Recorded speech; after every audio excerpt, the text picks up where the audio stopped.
Welcome to my podcast, Luna. Everyone, this is Luna Leverett. She is my client, and I heard her story, and I felt like she needed to come on the show and talk to us because, like many of us, she has late diagnosed ADHD. So we bonded over that, and I would love to share her story. So, Luna, thank you for coming, and tell us a little bit about yourself. So I am midlife, really feeling it. 53. I call myself a recovering middle school teacher, and I raised my kids that are now 18 and 19. So just getting ready to launch. I've been married 25 years, native Californian, love being here. No, tell me why you're so passionate about. She told me she is calling herself an executive functioning coach, which is super helpful. We all need that. And so that's kind of like your new thing that you're doing, right? So tell us a little bit about that and why. Or should you tell your story first and then tell us why you did that? No, I can start with that. Okay. When I left teaching, I started doing what I really love, which is public speaking. And that was great until COVID hit. People didn't, really watching large groups at that point. I did some stuff virtually, but I was also going to grad school. And because my summer trip to Israel was canceled because of COVID, I was like, well, I need to get my units somehow.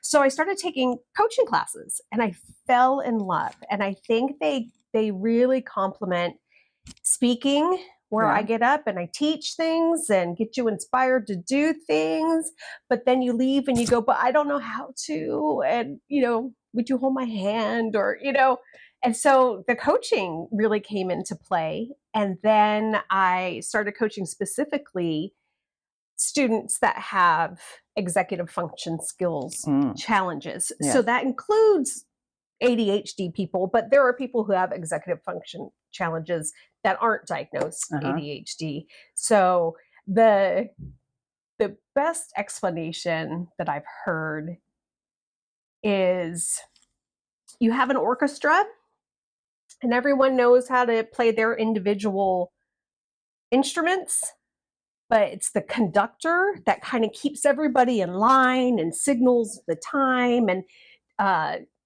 keeps it all organized.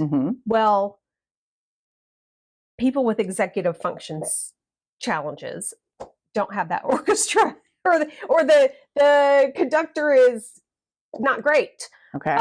So you can have intelligence, you can have, your stuff, but you're late to things and you can't keep track of your keys and that makes you late to things. And it's been so eye-opening to see how we are affected by executive function challenges. And so I've specialized in that with helping people to make and reach their goals. That's awesome. That's a very good example. Makes total sense. So tell us about your little story and why this all makes sense. It's like, do I start with the symptoms or do I start with the labels that were given to me as a kid? I don't know. So let's start with the labels because that's what came first. And then we can go into the explanation of what that really means for a person with ADHD. So my earliest memory, I was probably 3. And this was 1973. So things were different. We could just go out with our older siblings, who was 6, 7, and a group of us would go to the park. We lived in a condominium, and for my birthday, I had received a tricycle. And so I took that little tricycle on down to the park and got out and went to the park thing and did our things. I don't know how long we were there, but then I went home without my bike. My mom was not happy. And so that's like my first memory of shame that goes with forgetfulness. Or yeah. Like and, I'm so forgetful even now. It's not something that goes away. And you just come up with systems, to help things be easier for your brain to do what it needs to do. So that was the first like shameful moment with my best friend in kindergarten through third grade. I look back now and I realize the mom's nickname for me was Dingbat. God. Right? Yeah. Uh-huh. And I know, looking back on things, adults were just rude. And so, yeah, I was a dingbat. And only as an adult, I look back and I go, oh, she saw something going on there. Let's see, report cards where teachers have to get their meaning across in a professional way. I heard things like very social. So I talk a lot. And now I'm a professional speaker. So that works. Perfect. Let's see, would do well if she applied herself. Disorganized. My desk was always a mess. My backpack was always a mess. My room was always a mess. All of it. So my family nickname for me sometimes was Pigpen. Okay. Because everything was meh. Yeah. I also got very sensitive and over dramatic. So when you look at the terms that describe especially female ADHD, I feel like there's a reason we've fallen through the cracks for so long. For sure, yeah. Because when it first was a thing, everyone really focused on the hyper. And so that's the ADHD. And that's why in the past we've called it also ADD, because some of us don't have the hyper. They've changed the diagnosis on things. Everyone who qualifies gets labeled ADHD. But now there's different categories under ADHD. Yeah, that's what I've heard. People can be a little bit of this, a little bit of this. They have scores. Yes. Or something. And so, when I tell people I'm ADHD and they're like, well, you can sit down and binge watch TV for days. So I don't see the hyper coming out there. Well, I've learned that in females, it shows up a little differently. So cries easily. Yeah. Daydreaming. So my second child, who was assigned a female at birth, the teacher would complain that he was staring off into space and was having trouble coming back. And so the solution was to stick him up in the front, right under the whiteboard, so nothing could distract. But your brain can distract you plenty. It doesn't have to be outside stimulus. So the daydreaming, that kind of going off into space. Space cadet, I think, was another name that I was called. Disorganized, messy. So that can be even how you're dressed or how your appearance looks. Sometimes it shows up in aggressiveness, which they'll, attribute to boys. But for girls, they can be aggressive, especially verbally. Yeah. They don't try. So the other term I was given was lazy. Low motivation, forgetful. And then I love this, hyper talkative. When I learned that the H for ADHD for a lot of girls is the very social, the talks too much. And then my firstborn was assigned male at birth, and his first grade teacher was complaining about his talking all the time. So it's really interesting. Being very emotional. Yeah. And this is the blurting out and the interrupting people. So it really affects not only our academic life, but our social life. Yeah, definitely. I've lost a lot of friends because of impulsivity and aggressiveness and yelling and emotional dysregulation. I don't think I have it down here, but that's another one. So what's really hard, especially for females or anyone who goes for a while slipping through the cracks and not being diagnosed, is you take these symptoms personally. Yeah. Because it was like my parents and my teachers and my friends' parents were saying, just try harder. Stop acting that Mhm. way.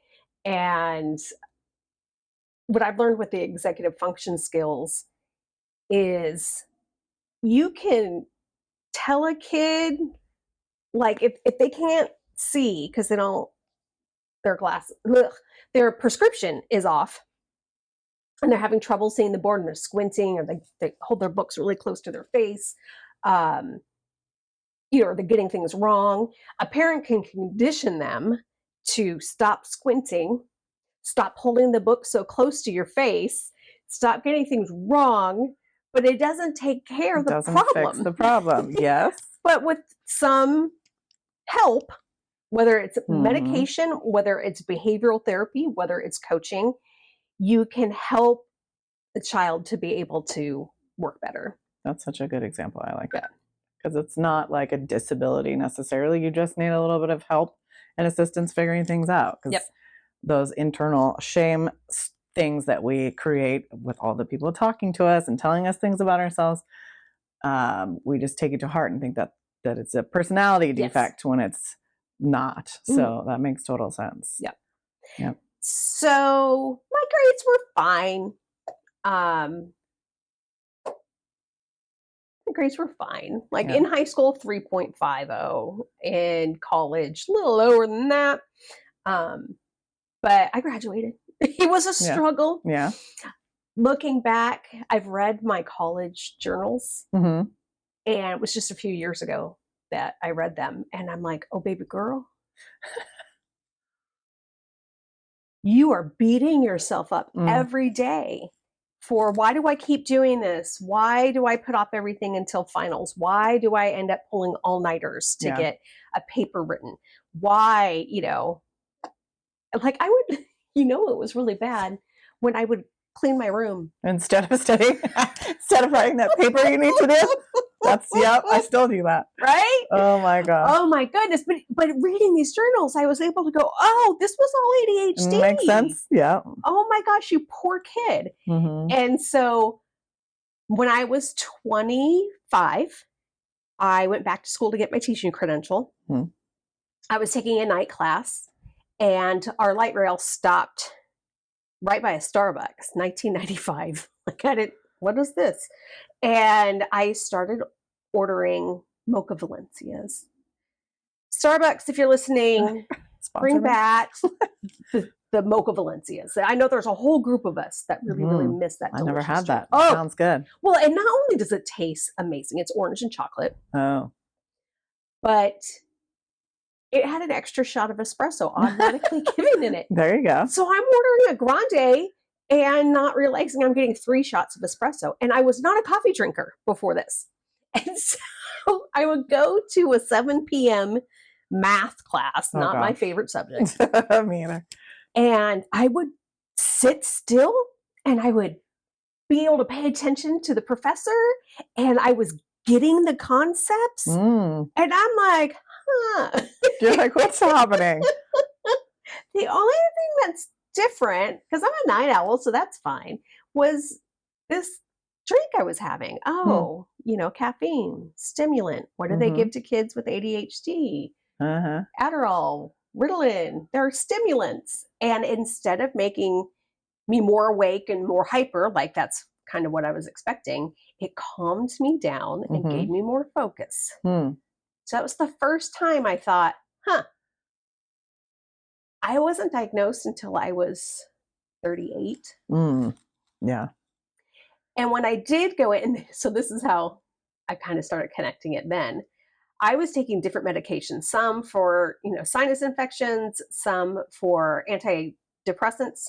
And I noticed a correlation between taking either pseudoepinephrine or norepinephrine. That's exactly what my brother told me. He's like, when I take Sudafed, I can do so many things. Exactly. I'm like, I'm going to get a checklist and I'm getting it done. And like, this is what normal people must feel like. And so I went into my doctor because the antidepressants that they originally had me on didn't have any of that in it. And I was like, hey, I think this is also helping with ADHD. And she goes, well, have you been diagnosed? And I'm like, not technically, no. And she goes, okay, well, here's, Yeah. you know, the way they do it for adults is they give you a survey, you know, the checkoff list of things. With children, they get a teacher's point of view. They get another person's point of view. They get like 3 different points of view on how it affects your daily life, which is really good because when you're in it, yeah, that's all you know and you think this is normal. Yeah. So it's good to get input from outside. But as an adult, I didn't have that. And there are several things I'll share that I think are stupid myths that people say. And this one from a doctor said, well, yeah, but you're almost 40 and you've gotten this far. So you must have come up with coping mechanisms. Okay.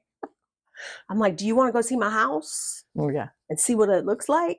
Because I'm not coping very well there. It's a train wreck. Right. So yeah, are my kids getting fed? Sure. Yeah. Am I getting them to things on time? Yeah, sure. But, you know, do I have the most efficient life? No. Right. It's like you're successful, but all this other stuff is a hot mess. Like that's kind of how I feel too. Somehow I've been able to make it this far, but I've struggled so hard keeping it together and my mental health and everything. Like behind the scenes, it's a mess. Yeah. So that's so dumb. I totally get it. And I think for those of us who have neurodivergence, it's exhausting trying to be normal. Yes, it really is. People don't give us enough credit. No, it's so hard. Yeah. So that was when we started an antidepressant that had the norepinephrine in it. And I was like, I will take this every day of my life for the rest of my life. But it only worked for 4 years. Oh, yeah. So there's that metabolizing of things and finding what works. Like I tried Ritalin, I tried Adderall. Those hurt. They give me headaches. I don't like it. And I didn't feel that focus. But the epinephrine stuff helped for a while. And it was great. And the morning you go through thinking, this was all I needed all those years. Oh, yeah. I would imagine. Yeah. You're just like pissed probably. And like, I could have been so much better and done so many more things. Yeah. I think about that too for a lot of different things. Yeah. Even though I've not been officially diagnosed yet, it's difficult to get diagnosed. Yeah. And you're just like, oh, I could have been literally a millionaire by now or something. Like, oh, God, so many things I could have done better. Yeah. But if somebody had just noticed and we had just known. Yeah. But yeah. So even being unmedicated now, having the understanding of what ADHD really is, not what the stereotype has been for so long. And I just think it was lack of education. Yeah, we're coming up with a lot more knowledge and stuff. So that's really helpful. Researching. Yes. Side note, I was doing research for a speech I'm giving tomorrow on sleep deprivation and coping with raising children. Oh. And it stemmed out of sleep deprivation affecting your executive function skills. So sleep deprived people have the symptoms of ADHD. And well, some of them. And so I'm doing research and I want to get real research. I don't just Wikipedia things, although I love Wikipedia. Yeah. I say that for celebrities and historical figures. But so I'm looking at this journal study of executive function skills being affected by sleep deprivation. But as I dig into it, it was done on a group of 24, not a big pool. All were male. And they just kept half of the group to a regular sleep schedule and the other half up for 24 hours.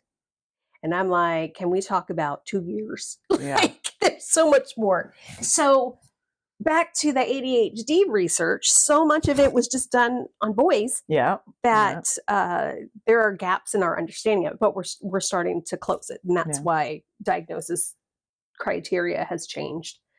Did you have problems sleeping your whole life too? Oh, yes. Even before having children, although the children completely messed me up. Make that worse.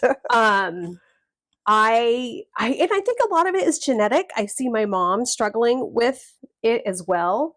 I see my kids struggling with it. And so some of my theories that I had about why I struggle with it may or may not be true, but I definitely am hyper vigilant, always wanting, to make sure everything's okay, and always wanting to just be asleep enough that I could wake up if the kids need you, or the house is on fire or something. Yeah. But now they're 18 and 19, and I'm letting go of that stuff. But I've also trial and error with my doctor found medication that works. Oh, good. And so this last Monday, for the first time, I had 8 hours of sleep in a row. Wow. And I've continued that pattern that's amazing. For most of the week, not the whole time, but it's night and day. When you find something that works for you, you're like, oh, human again. Yeah. It's amazing. Yep. So I grew up thinking I wasn't smart. I still have those thoughts. Yeah. My friends were, in the higher classes. Some of them qualified for GATE. I met my best friend freshman year in high school in a boring, regular old earth science class. And so only recently did I say, wait a minute, why were you in that class? Because you were in the higher history class with all my friends. You were in the higher, everything. And so we wouldn't have had any classes together, but you were in that science class. And he said, yeah, my parents decided not to put me into accelerated for everything. And so that was the one easy class. Oh, gosh. Poor guy. Well, that's how we met. So yay. That's funny. But it made me feel like, oh, again, because I'm not that smart. Yeah.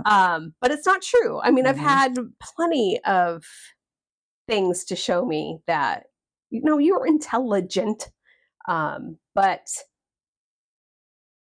things get in the way of showing that.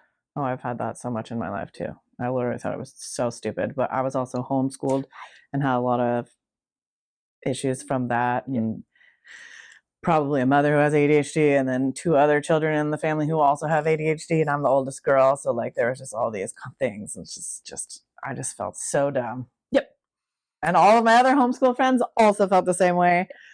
Not just ADHD related, but some of that's homeschool related. So, right. But yeah, because there's so many different ways you can go about the philosophy of homeschooling, and if you're not, being type A and following what's required in the regular schools, then you can start to. There's so many different ways. Yep. So yes, I've homeschooled my kids, and I'm sorry. Not all homeschooling is bad. I just want to clarify for everybody who's going to yell at me. No, I have seen other people do it so well. Now, being an ADHD mom, having a high-functioning autistic kid, which I didn't know at the time either, and another ADHD kid, we all 3 have ADHD.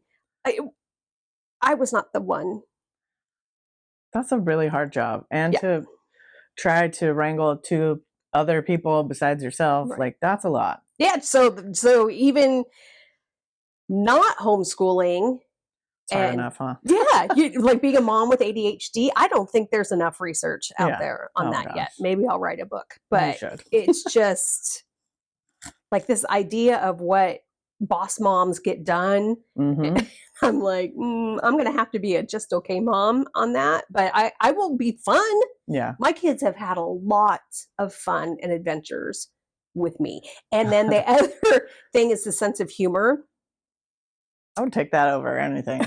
All that stuff sounds way more fun than having a beautifully clean, organized house and life. Nothing. Right. So I've just embraced that that's the mom I am.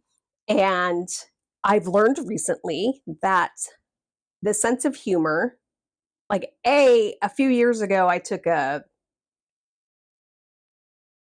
survey on personality. I forget which one it was. Oh, there's character. It's like character strengths. Okay. And my highest strength came out as humor. And that was the first time I ever saw it as a positive thing. Yeah. Because my whole life is, why are you such a smart ass? Stop being such a smart ass. Yep, I got that too. And I'm like, oh, it's a positive thing having humor. Now I can see plenty of times where it was a negative thing. I had a friend who had to explain to me what sarcasm was when we were 11, because that was the trait that my friends wanted me to work on. That you were too sarcastic? Yes. Yes. Man, so I've seen my niece is like that, and she's so sarcastic and funny like that. Like I'm gonna guess she's probably got ADHD as well, since her dad does and everybody else does as well. But the sarcasm coming out of a little kid's mouth is hilarious, and I'm sure I was the same. So I got rewarded for that, especially from my dad, who has ADHD. What I learned recently that really surprised me was that using humor or laughing creates dopamine. Oh, shit. I never thought about that. That makes complete sense. So it's self-medicating. Oh, my God. So I just got to find my balance between being funny and being rude. Yeah. And just work on that. Yeah. But the sense of humor. So it can be a strength, and it's also connected to dopamine, which so interesting. We need. So I was definitely awkward and rude and sarcastic a lot as a teen too. Yep. But I was an awkward person anyway. So I was like trying to fit in, and I don't know. It was so interesting. I never thought about it that way at all, but it makes complete sense. So now that I know, I'm still having to do healing. I'm still having to comfort that inner child who felt stupid, who felt lazy, who felt like the behavior flaws were a choice, and forgive myself, and learn from it and move on. And I love learning about executive function skills and going, okay, so that's our weak area. So what are the tips and tricks to overcome that or to strengthen that? There's no cure for ADHD. No. Medication can be very helpful, but there's a behavior component, and it's just building habits, trying new things, rewarding yourself, please. Yeah. And trying new stuff. Now, just like we have different symptoms, you could say, well, I have a friend who has ADHD, and his leg is always bouncing, and he's always fidgeting on things. My friend over here says they have ADHD, but they don't do that. It's because you just have different symptoms. Yeah, everybody's different. There's more of the inattentive. Yes. And then some people have a little bit of both. And some people are just hyperactive. So and it depends on your age. Yeah. It depends on how much exercise you're getting. It depends on what you're feeding yourself. There's so much that affects how much our executive function skills are challenged. One of the things that surprised me was finding out that ADHD, especially students, freaking hate planners. Hate the planners, hate the organizers. I fell in love with planning and organizing when I was in 6th grade. Yeah, I've seen your planner, and it's amazing. It's like a wonderland, and it's crafty, and it's art. Oh man, I always wanted to be that kind of planner because I thought it was cool, but I tried, and I'd be like, ugh. Yeah. But I had to start using it for work because I'm a hairstylist, and I was like, I refuse to be the person who doesn't show up and forgets things. I still didn't do very good at it, but I loved my Franklin Covey one, but it was very businessy. So I like your version better, but I could never get to that. So what do you do now to make sure those things are happening? I have planners on my phone or calendar apps. Like literally everything's in a reminder list calendar app. And if I lose my phone, I will literally die. That's why I panic sometimes. If I lose my phone, I've had my phone stolen 4 times in the past. And I almost forgot somebody's wedding. Oh yeah. So like it's scary, but now things are on the cloud and you can get it on the internet. So it's like that's better. But I literally run my life that way. So I miss paper and pen. A lot of times I have to write things down, but it's just too much to carry around. It's too awkward. Right. So you're hybrid. Yeah, I kind of like a little bit of both. But I was forced to be because I was never that before. So I was homeschooled. We didn't do shit. Just wake up. My mom was always trying to get us up at a certain time. I was like, nah, I don't need to. I'm not going anywhere. What consequences are there? I can do my homework at 3 p.m. Why does it matter? So, but I love that you fell in love with that such an early age. So you've been using a planner like that since that young? Pretty much. Like all the different ways. I don't think I've ever used the same planner twice. Nothing's perfect. Yeah. And I think I'm already like looking at my planner for this year and going, well, that's the ADHD. I'm bored. I need a new planner already. Well, I like it because the concept is you can see the month of January, and then there's shorter pages over here so you can see a whole week at one time, and then you got a place for notes over here. But that's a lot. Yeah. And so the spaces are a little small to write in. And do you feel better when you see like the day instead of as far in advance? Oh, I like seeing the month and I like seeing the week at one time. So I was trying to think, like, what if we got rid of this section over here so we can, and then I realized, well, the reason that is so long is because over here you have to have space for the month and those squares are pretty small. Yeah. And then you've got the beginning of the week over here. And so I don't know. There will never be a perfect planner. No, you'll just keep all those planner companies in business. That's all. Yeah. And there are times that I get sloppy with it, but then it's what's keeping you accountable is, for you, it's clients. Yeah. Instead of homework that you can do at 3:00, you've got a client that's going to be here at 8 a.m. And so that's your accountability. Oh yeah. For me, it's making it to meetings, making it to give a talk on time, and driving my dang kids around. Yeah, you got to know those things. And I want all of those things to happen. My dad, who has ADHD, you were either early or on time. Yeah. And with him, it was like, you got to be at the airport before 9/11. Like 3 hours early. 3 hours early, still happening. Now we all have to do that. But, and I've heard that that's kind of a trauma response for people with ADHD who have trouble being on time. They want to so much not be that they pad it so much. Yeah, well, I used to be like that. Yeah. I used to show up a lot earlier, maybe like 30 minutes max. Now I just get so distracted by my stupid Instagram and TikTok that I'm like literally exactly on time or 2 to 5 minutes late. And I hate that. I'm so mad at myself now. But it's like I can't stop. But I used to be so much earlier because my dad was very on time and he hated being late and he was very type A, and my mom's all, oh, we're late and there's 5 kids and everything's happening, and we were always late. My dad was so mad, so it was all this like irritation. So I was like, ugh, I just want to be early. I just want to be early. And now I'm late. So sorry, clients, if you're listening, that I'm always a little late now. Well, you've never been late with me. Only a few minutes. For like my first client of the day. Like sometimes clients take longer and I don't always know, but gosh, so annoying. But yeah, so accountability is important, and so sometimes you have to create false accountability, and that might mean this is what I did when my kids finally started school, and I wasn't homeschooling them. I would drop them off, and my best friend and her kids also went to the same school, and so I would look at her and I'd say, I'm going to go home, and I'm going to do 2 loads of laundry.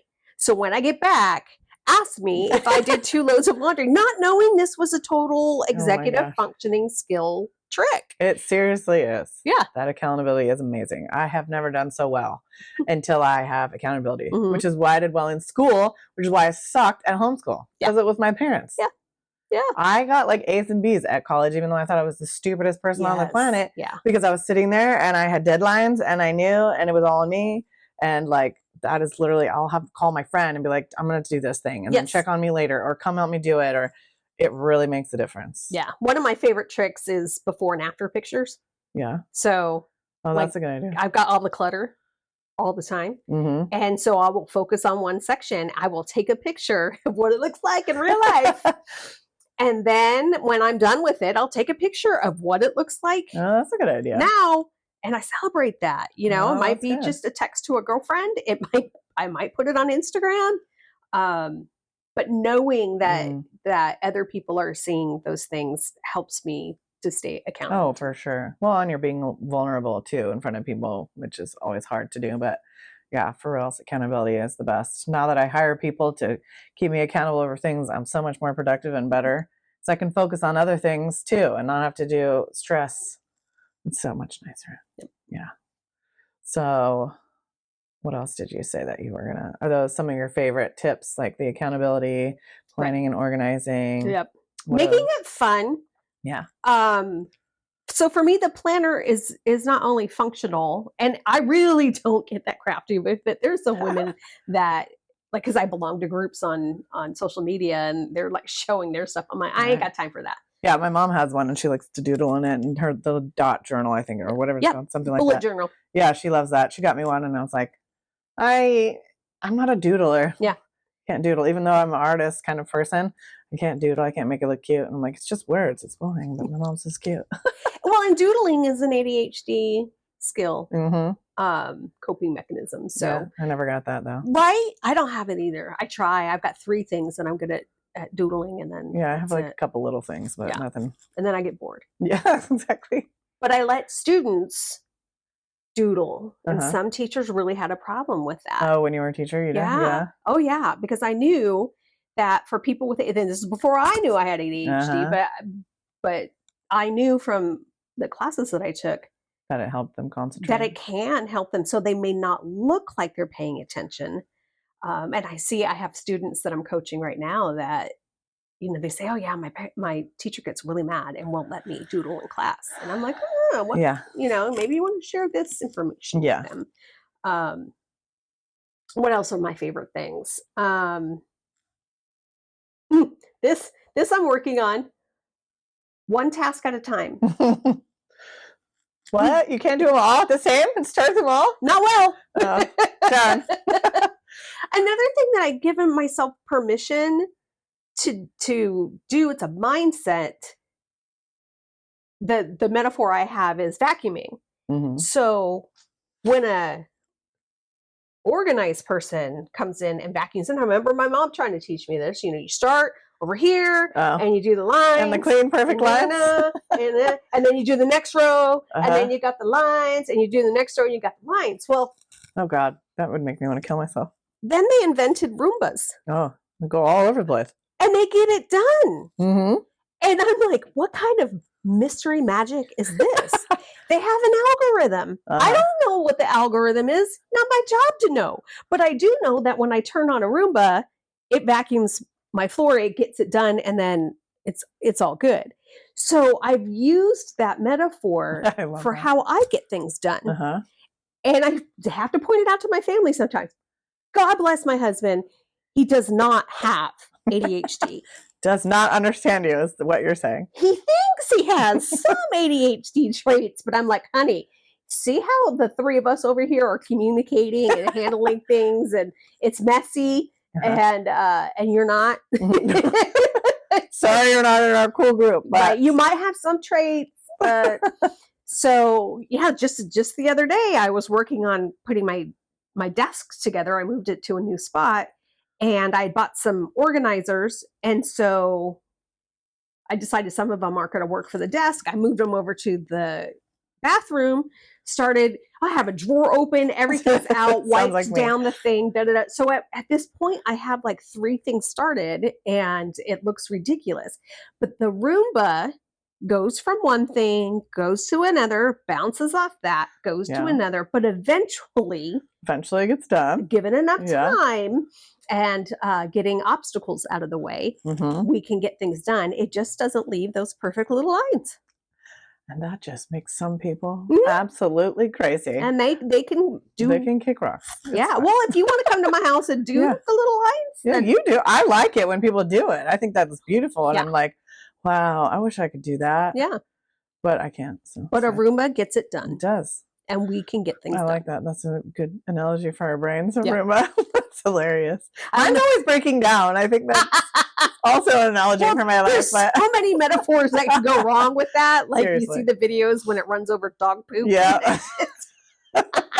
For real. That's also like my life sometimes. But, right. Yep. Oh my God. A lot of metaphors. Yeah. I think just learning what executive function skills are. Yeah. And going, oh, that's the connection. So some people have trouble with change or trouble with transitions. Yes. And teaching them to use flexible thinking. Like, okay, that was plan A and that didn't work. what's a plan B? Mm-hmm. What's a plan C? What's a plan D? You know, Yeah. they get you flexible and trying other things. But yeah, there were a lot of things about executive function skills that I did not know before I started studying it. And now I'm making all these connections where I'm going, oh, well, that's why I had trouble with that. Mm-hmm. And I'm aware of it now. Mm-hmm. And I can try skills to accommodate. Yeah. So what kind of things have you researched, or what would you suggest for people to look up executive functioning skills that might help them kind of, I don't know if you have resources that you would recommend or something to help people out with if they're newly figuring this out and they're just like all over the place, like I need more help with that kind of stuff myself. So I don't know. I'm part of me is like, what do I even research? I'm not sure. You know what? I wish I had the name, but I can send it to you. You can put it in the notes. Okay. There's a great YouTube channel that's about ADHD by ADHD. Because my biggest problem I've had in all of these years is you go to read an ADHD book. And it's by like a scientist or somebody boring and they don't, it's very scientific. Kind of neuro, what do they call neurotypical. Yeah. You don't get it. Like you maybe researched it and digested it and put it out there. But you can't just look at me and say, use a planner. You don't know. Yeah. So finding resources have been, it's just like the TED Talk I did on adult growth mindset. Mm-hmm. Like here we are teaching these younger generations, you need to have a growth mindset. We were never taught that. And now we're the ones having to teach that. And I'm cracking up going, could you adult it for me? Yeah. And so anyway, that's why I did that. Well, ADHD books and resources, it's the same thing where it just feels like so many resources are written by neurotypical people. I'm starting to see more that are coming out that are written by neurodivergent people. They have to have editors. They have to have people to keep them, organized, and they have to have accountability. And so I think it's harder to put out an ADHD book when you have ADHD. The other thing that I thought was funny was going to the library to check out ADHD books. They all were late. There was like none of them were available because people hadn't turned them in. But if you look up OCD books, OCD books were there. Oh my God, that's hilarious. So anyway, there's a YouTube channel that's shorter clips. Like, please don't come at me with your education. That's 17 hours long. An hour lecture. Yeah. So I'll send that to you. That would be helpful because I've noticed too, like reading certain things, I'm like bored out of my mind. And while you were talking about that, I was thinking before I started getting into like fitness, I had some trainers in the past, and I had this trainer who was not exactly in shape, and I was like kind of irritated by it. And then I was like, why do I want a fat trainer? I'm trying not to be fat. And then later I've started to learn about fitness and accepting my body and all these things, right? And how it's important to have representation. Yes. Because we can't just be looking at everybody as like they have arrived and that's where I'm trying to get to. We want to walk alongside somebody at the same time who's also working on it. Like nobody wants to be next to somebody who's perfect. So same thing with this. And so then I got my personal training certification. I'm like, nobody's going to come to me because I'm chubby. But also, I'm also really strong, but then I'm working on things. And so it makes total sense that you would want ADHD things from somebody who has ADHD. There's no like neurotypical telling you how to do things and you're bored out of your mind kind of stuff. So I like that. The other thing that's hard is finding stuff about executive function skills that's not geared towards children. Oh. So there's a great Facebook page that I follow, like Executive Function Tools, I think it's called. And it's great for teachers. It's great for parents. There are things I can glean from it that apply to my life because I'm so new on this journey. But we got to get more resources for adults who didn't get diagnosed until later. So this is all new to them. I'm trying to decide if I actually want to get diagnosed. I go back and forth. And one of my friends, because I have Kaiser, and one of my clients is a therapist at Kaiser and was trying to help me walk through it. And I had my intake 2 times and it was kind of a mess and I didn't really know what was happening. And I thought I was getting there, but it was like, no, you didn't pass the intake. We don't think you have it. And I'm like, but I'm masking it. I don't know. I was pissed. So And then my friend went through this whole process and she filled out the paperwork, and then she sat down with an interview, and she was really upset because it was really just yes or no questions in like, what has this happened in the last week? And because she's in her 30s and she's a mom, and she's like, I've learned to max so many things, and I have a job that is like perfect for my ADHD. She's an esthetician, kind of like me. Like we thrive in this kind of environment now. So it was like sort of made sense, but it didn't. And so part of me is like, I don't even want to go through that. And I'm like, do I want medication? Maybe. I don't know. Because like some people need the medication and some people are okay not on it. But I don't know. I haven't decided. But I like the idea of learning, you know, skills and things outside of medication. And my therapist had recommended this book that I read like 2 sentences of, probably written by a neurotypical person, about mindfulness and ADHD and how there's all these studies about it. And I do like yoga and mindfulness and stuff, but some of that is just like, are you kidding me? Yeah. Some people, I don't know why they can meditate or they work their way up to meditating. I can't do that. I can do it for like 5 minutes. And then my brain is still going everywhere. Right.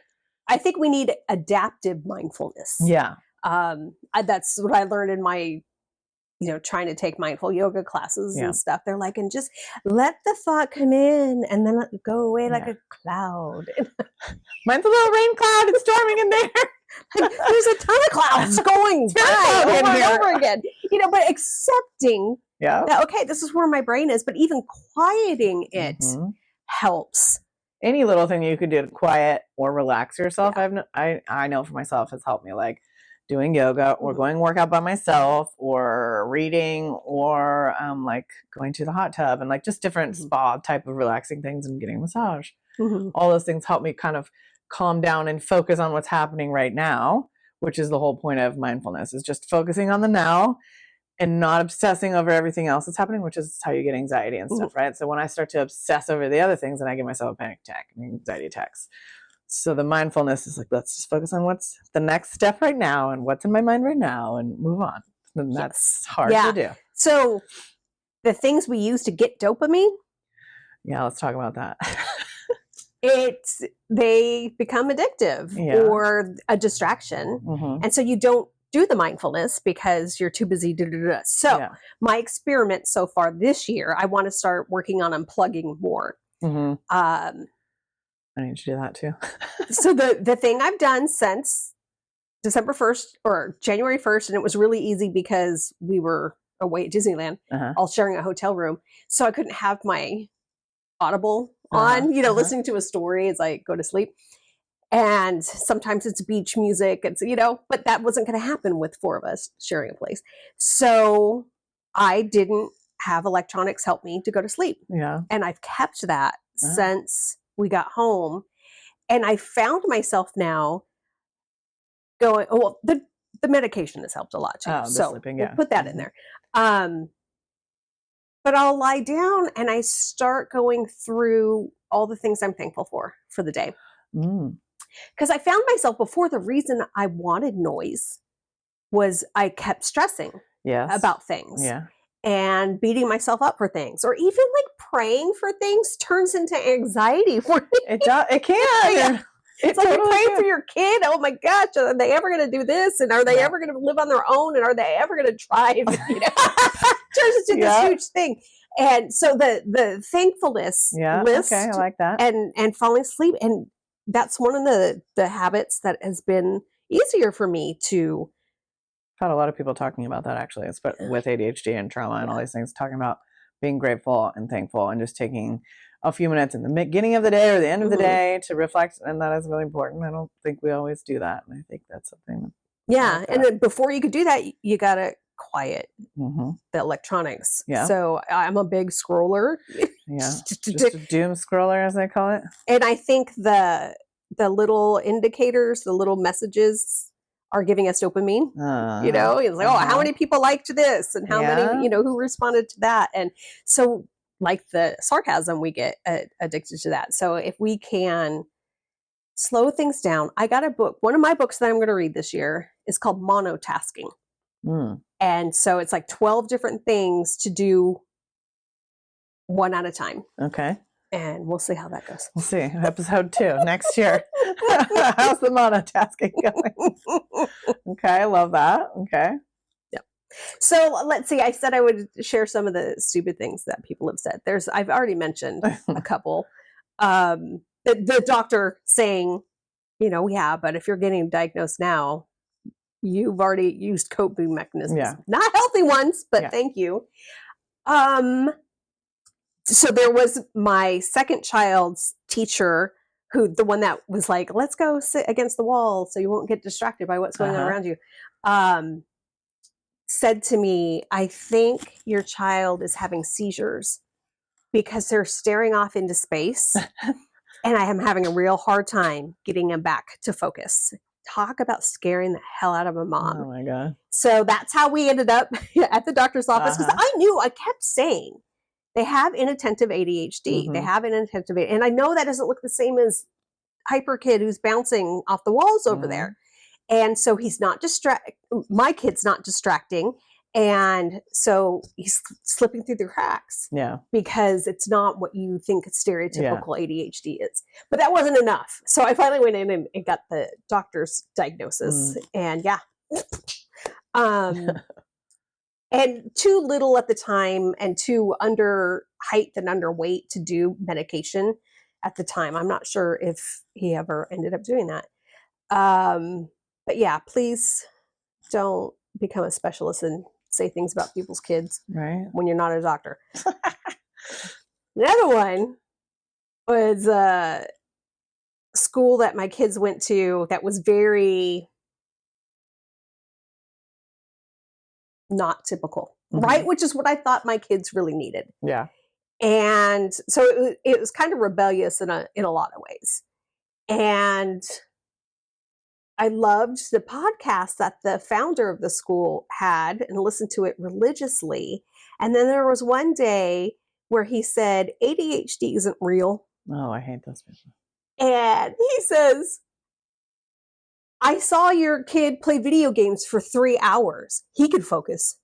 And I was like, have you never taken a special ed class in your life? How did you become an educator, a principal? It was at a private school. So, and then now start your own place and never learn about hyper-focusing. We are so good at hyper-focusing. They could focus if they just applied themselves. No, they could focus if it's interesting. Yep. And so they didn't stay at that school very long after that. I just knew. I mean, and if that's how you feel about ADHD, how do you feel about my kid who has high functioning autism? That it's his behavior is a choice. Yeah. Right. So yeah, that was a ding-a-ling thing. Less, ridiculous myths, but they're out there. My mom was a teacher. My mom did years in a special ed class. And when I said, Mom, when I was 20 something, and I said, Mom, this is what I think's going on. It was like, for your kid or for yourself? For me. Well, it's hard to see your own family, I would imagine. I don't know. Sometimes I'm like, how do you miss that stuff? Right. And I think it goes back to the lack of full understanding of what ADHD is. Yeah. Especially if you've worked with extreme special ed kids. Yeah. It's like, well, you can't have it because you don't do what that kid does. Or whatever. Yeah. I was so serious, right? Yeah.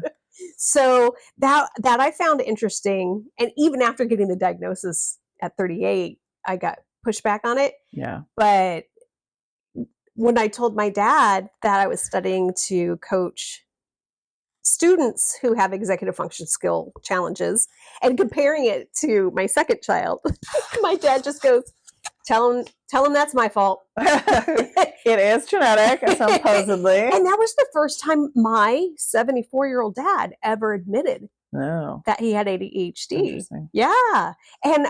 And I describe my dad as the smartest man in the world. He read 2 newspapers a day, 2 different newspapers a day. He had the San Francisco Examiner and he had the San Jose Mercury News. And if I had any questions, just random, he had the answers. Yeah. And that was before Wikipedia. He knew so much. And he struggled with algebra, just like I struggled with algebra, just like my kid. Can die. Yeah. That was literally the most traumatic thing for me, math. And I don't know if it's just an ADHD thing or a homeschool thing. And I read an article about homeschooling and math the other day. Plus I have ADHD, so it was like, math drama is real. It is. And I still get anxiety about it. Yeah. Oh, speaking of anxiety, did you feel like you were like anxious and depressed as a child or an adult? Like, did you struggle with any of that? Absolutely, but I never attributed it to the ADHD. I depressed pretty much from 11 on, especially 14 was a really bad year. And well, you did mention depression medication, so I guess that makes sense. Right. But, yep, well, the thing about the depression medication, that didn't come about until I met with, my postpartum doctor. Oh, okay. And they were asking questions. And I kept saying, I'm so freaking angry. I'm so angry all the time because I'm not getting enough sleep. I need more sleep. And she said, well, how about until you get more sleep, you take these antidepressants. And that's where I first got depressed. Or I was first got diagnosed with depression. But I mean, there were suicide attempts as a teen. There was a lot of that. Is it related to ADHD? Now I can look back and go, yeah, because socially I was really struggling. I lost my group of friends when I was a freshman because I guess I just irritated them too much, or wasn't maturing, and still the dumb, immature, sarcastic things that still crack me up now were cracking me up then, and they were like, nah. And then the moodiness and anxiety didn't kick in until I had children. Okay. And then it kicked in big time. Bad. Yeah. And I didn't realize that's what it was. I just kept saying, when can I feel normal again? When can I stop worrying? And my dad said, you will never stop worrying.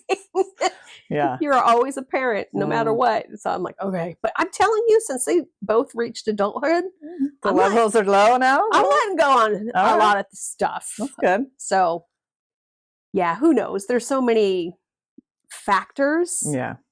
That go into, I mean, trauma and family life, all those things, definitely. And I got it all. Contribute. Yeah, me too. The genetics are fascinating to see. The depression that runs in the family. The high cholesterol was also associated with the depressed people. I'm like, what's going on there? Oh, that's interesting. Yeah. The ADHD, and some people in the family have it, some people don't. Yeah. Some of us have the autism spectrum going on, and a lot of us don't. So it's a whole mix, which makes it interesting. It is interesting to like look, and when you know stuff, to look at the rest of your family or people and be like, oh, I get it. I was trying to have a conversation with my mom about something, and she said, well, I think maybe I have ADHD too, if that's what it is. And I was like, then I'm like, she said a few things. I was like, oh yeah, now that I can see it. Yep. And just trying to manage other children with ADHD and different versions, trying to homeschool 5 kids was a lot. So like, I love my parents. They did the best that they could, the knowledge that they had. Don't agree with it and had a lot of trauma, but they did try. And that's a hard job. So, but golly, learning these things as an adult and trying to manage myself and being almost 40 and being like, oh my God, are you ever going to get your shit together? And I'm like, no, this is the good. I'm getting there. Right. Well, a little step closer. I do have to celebrate those victories. Be like, no, I did this. And that's why I think celebrating certain things that people might think are stupid is really big for me. Yeah. Because it keeps me going. Yeah, no. So absolutely. Yeah. That's what I learned in my training. Yeah. And we're having a real hard time understanding it, because I think a lot of people think, well, reward, well, you can't eat a brownie every day, and you can't, buy yourself a mani-pedi. And, there's a lot. And I'm like, it's a pat on the back and yay me. I instilled it in my kids where they would do little things when they were doing preschool, and they would go, yay, Andy, good job, Andy. Yeah. And I'm looking at the kid like, whoa, well, you picked that up, so that's good. Yeah, even just that verbal affirmation is important. I think I didn't have that. And so I've taken to treating myself, or whether it's with food or activities or drinking in the past a little bit too much, or dancing or attention from people. And